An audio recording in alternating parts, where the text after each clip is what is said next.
First of all, let's talk about Saturday. It felt like another hugely important win, even more so because you hadn't played in a while. Yeah, every win is huge. We know because of the competition, and I was very, very pleased with the performance. Of course, the result, but I was so pleased with the performance. I mean, what was most pleasing about the performance? Was it mainly down to the fact that you hadn't played in quite a while and you kept those high levels of intensity up without playing a game for some time? I felt like we had a period where I don't think we played poorly, but we lost some of our energy and our intensity, and we spoke about that, and we needed to bring that back. And after a layoff, it's natural to think we should be more energetic, but often the break can actually take energy away somewhat. But no, I thought that the energy and the aggression and the focus to keep the opposition out of our goal mouth for pretty much the entire game. A team with good attacking threats. I was really pleased with that. It says a lot about the mentality, the squad, because of all the players, the way they're trained, and they've kept that high intensity up, and the fact that they can just carry on exactly where they left off. It just shows that high standards are there, and that they're able to carry on that way. I think there's so much pride in that group, and they want to push each other, and I think they enjoy feeling good on the pitch and dominating, and that's I think it's a group that respects the opposition a lot. We don't take anything for granted. We try to be thorough in our preparation. We know every team in the division carries a threat, and 1-0 in the game, it can go either way because one mistake, one slip, one error, one good action from the opposition, and you're losing 2 points. But they pride themselves, the guys, on being focused and stand in that moment. Yeah, even though the result was 1-0, it felt like more of a 2, maybe 3-0 performance. Yeah, I think we were value for that, but Halifax defended the box brilliantly well, very brave. They put their body on the line several times. I don't think we've done anything wrong. I think on a different day we can have a bit more luck. I think I'm disappointed for Aaron because I think two home games in a row now he's had stonewall penalties not given for him.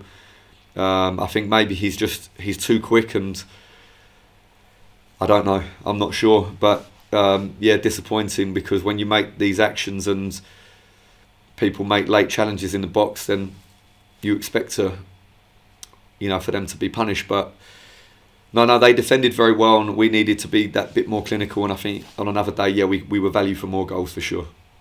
I suppose decisions like that change games as well, don't they? Like you say, had it stayed at 1-0 and you've got an opportunity there to double the lead, had Aaron got either of those penalties? Yeah, the Bournemouth game was very, very tight, and like I say, it's a penalties flagged offside, which is incredible because he's not close to offside, and it's a stonewall penalty. And like you say, they can change the game drastically. And when you make really, really good actions and you cause the opposition confusion and you put them in a vulnerable position, it's part of the game, and you deserve to get your reward for that. But that's been unfortunate because we deserve probably 2 penalties in the last 2 home games. But yeah. On to Jody Jones. He made his debut. How did you get on now that you reflect on the game? Yeah, I was really pleased to be able to get him on the pitch to feel what it's like there in that position and connect with the players.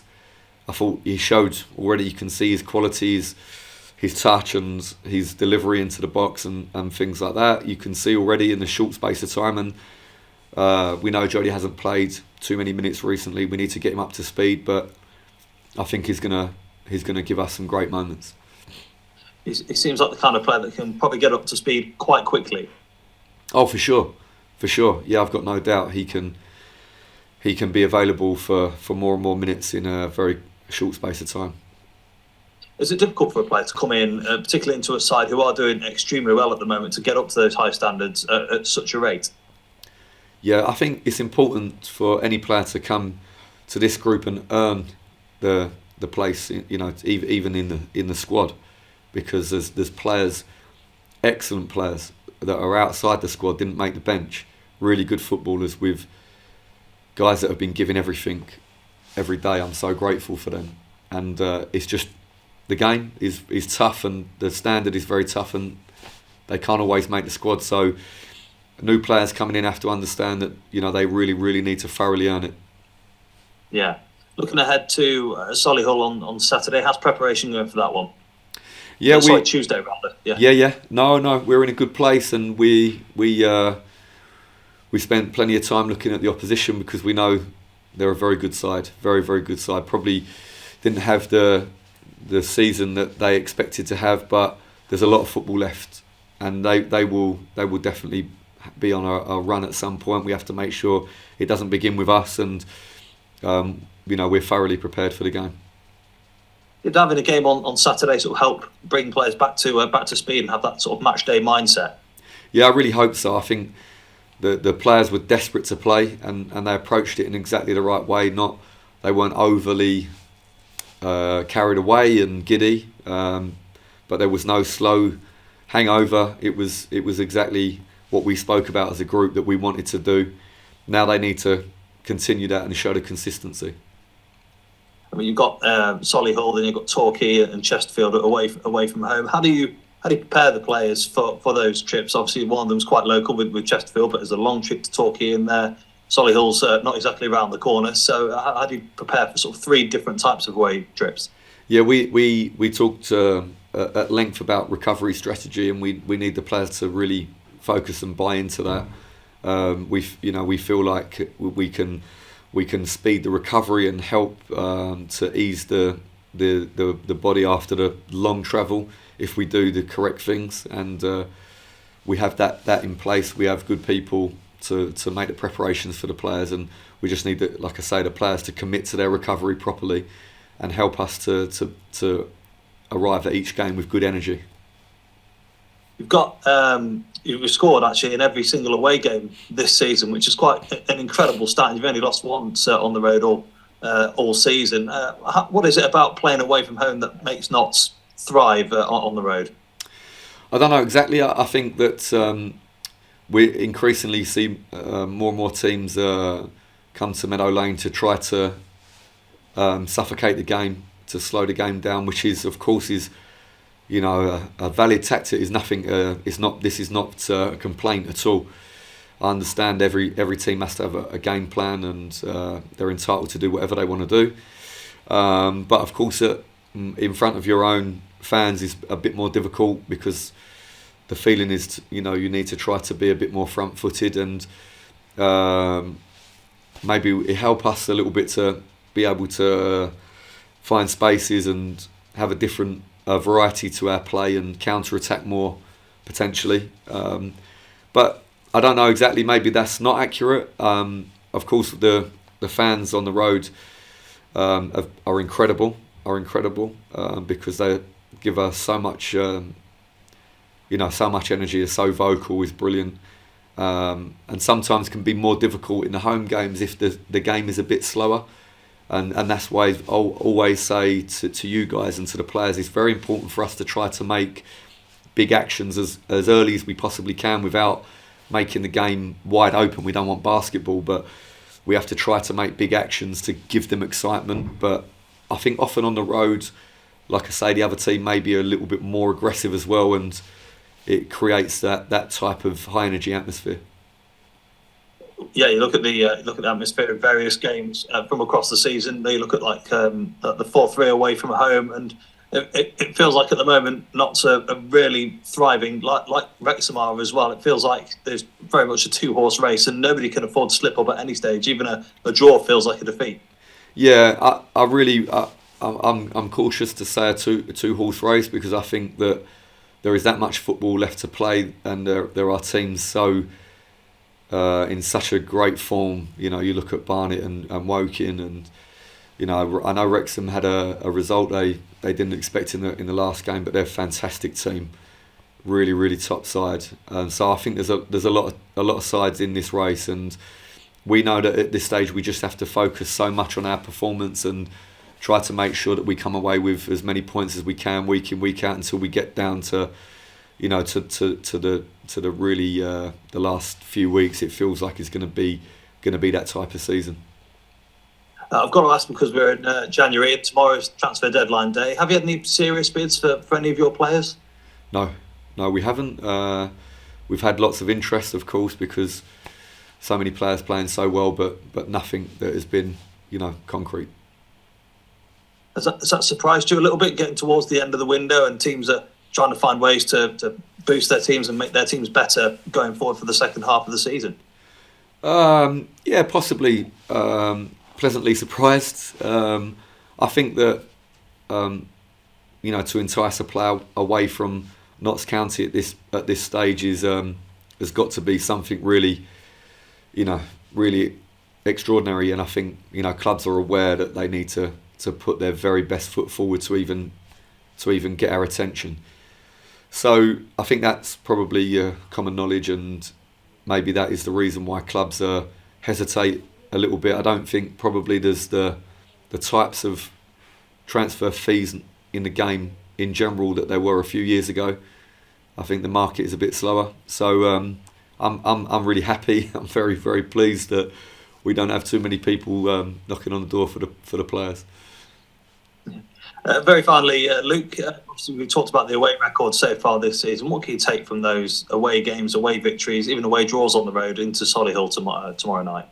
I think we have to have the same mindset that we have had in every game, that we've approached every game with a mentality that we want to go and win, and then of course we try to prepare to have the opportunity to change our formation, and obviously we have the bench to try and change the personnel if we feel like the game is moving away from us and whatever, or we want to change, you know, the flow of the game. So yeah, we try to be as thoroughly prepared as we can and have the same mindset we've had all season. Excellent stuff. Appreciate your time, Luke, as always, and all the best for tomorrow. Thank you. Hi, Luke. I'll start with Saturday. So Geraldo was the only named defender on the bench, given Richard and Toby's injuries.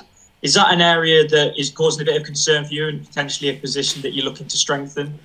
I think that you know, I think that Badge covers us so well in all the positions. I think that you know, we've played in a back four, as you know, in the trophy, and we had a good look at that and some more practice. And I think that we can sink into a back four if we need to. So I'm quite confident that we can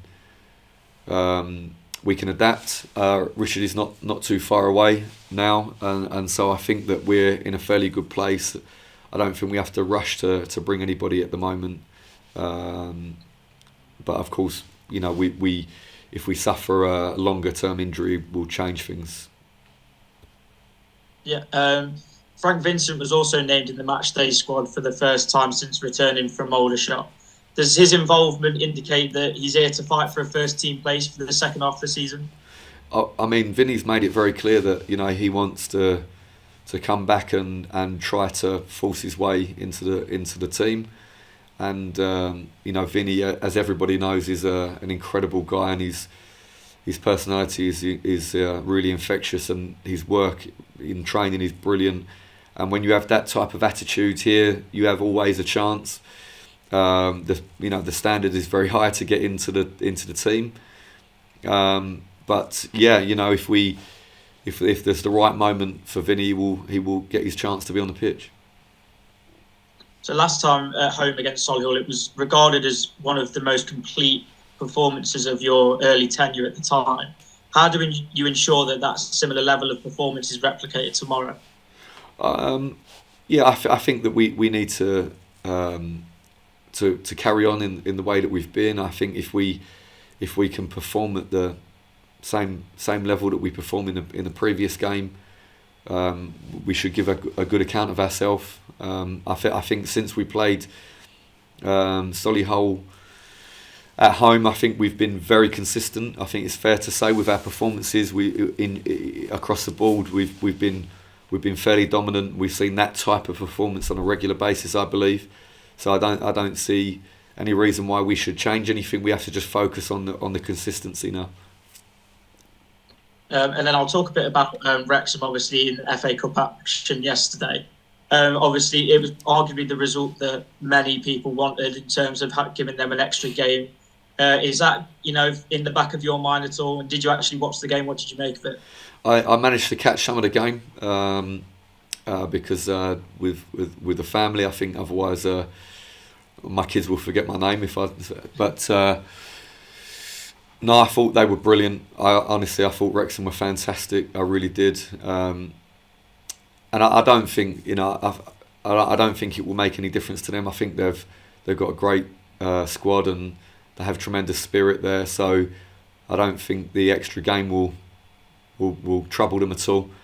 I wish it would, but no, they're a fantastic team, and everyone there is doing a brilliant job. It's incredible. So no, we watch now and see how they get on in the replay, but I don't expect it to slow them down at all. It sparked a bit of a conversation online after the game, and it highlighted some of the National League sides' performances in the competition. You've got Wrexham taking the Championship title to a replay. You've got Chesterfield doing the same as well, and then Boreham Wood in the earlier round.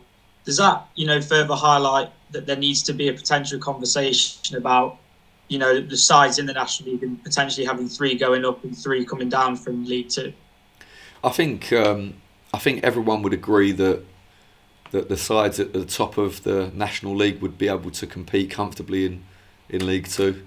I think often teams can get bogged down in the EFL and in a bad place and drop out the league, and I think once they get themselves together and are kind of reborn, I think we see this quite often, and begin to build themselves back up, because clubs like Notts County, like Chesterfield, like they have huge fan bases, and as soon as they get going again in the correct way, then they become a force, and I think that actually would strengthen the competition in the EFL if 2 or 3 sides were promoted. So I think that would, of course, I'm biased. That's but I genuinely do believe that the standard is that high at the top of the National League that it would strengthen the EFL if they allowed more teams to go up and compete there.